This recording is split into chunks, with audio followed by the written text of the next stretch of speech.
Visa নিশ্চিতের পর এবার হজ যাত্রীদের উড়োজাহাজের টিকিট নিয়ে গাফিলতি করছে কিছু এজেন্সি। এখনও নিশ্চিত হয়নি অন্তত 20,000 হজ যাত্রীর টিকিট। এর মধ্যে কোনো টিকিটই কাটেনি 8 এজেন্সি। সমস্যা সমাধানে পদক্ষেপ নেওয়ার কথা জানিয়েছে হজ অফিস। এবছর 259টি এজেন্সি হজ কার্যক্রম পরিচালনা করছে। বারবার চাপ ও সুকুচের পর সব হজযাত্রী ভিসা নিশ্চিত হয়েছে এরই মধ্যে। তবে ভিসা হলেও টিকিট কাটা নিয়ে টালবাহানা করছে কিছু এজেন্সি।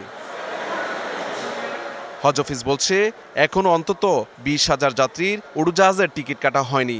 এরই মধ্যে 8টি এজেন্সি কোনো যাত্রীর জন্যই টিকিট কাটেনি। ধর্ম বিষয়ক মন্ত্রণালয় থেকে পত্র দেওয়া হয়েছিল যে তারা যেন 23 তারিখের মধ্যে অবশ্যই তাদের টিকিট সংগ্রহ করেন প্রত্যেক হজ এজেন্সি। 8টি এজেন্সি যারা এখনও পে অর্ডারের বিষয়ে গাফলতি দেখাচ্ছে তাদেরকে ইতিমধ্যে ওয়ার্নিং দিয়েছি এবং আমরা চেষ্টা করছি যে আজকের মধ্যে তারা পে অর্ডারগুলো কমপ্লিট করে যদি কালকের মধ্যে টিকিট সংগ্রহ না করে তারা কিন্তু আবার শোকজ করা হবে। নগদে 500 টাকা বা তার বেশি পেমেন্টে পেতে পারেন ঢাকায় জমিসহ 20 কোটি টাকার পুরস্কার।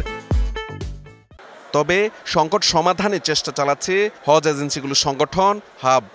অর্থাৎ সার্বক্ষণিকভাবে তৎপরতার মধ্যে থাকা এবং তাকে একটা নজরদারির মধ্যে রাখা এজেন্সিগুলিকে, এয়ারলাইন্সের সাথে সমন্বয় করে তাদের টিকিটগুলি ঠিকমতো করা, ফ্লাইট যাতে ক্যান্সেল না হয় সেগুলিকে ঠিক রাখা, আন্ডারলোড যাতে না যায় এগুলি ঠিক রাখা, এই কাজগুলি কিন্তু আমরা করেছি। হজযাত্রার 14তম দিনে 6টি ফ্লাইটে করে সৌদি আরবে যাচ্ছেন 2325 জন হজযাত্রী। 20 জুন শুরু হবে হাজিদের ফিরতি flight. Mahmudul Hasan Nazim, DBC news, Dhaka.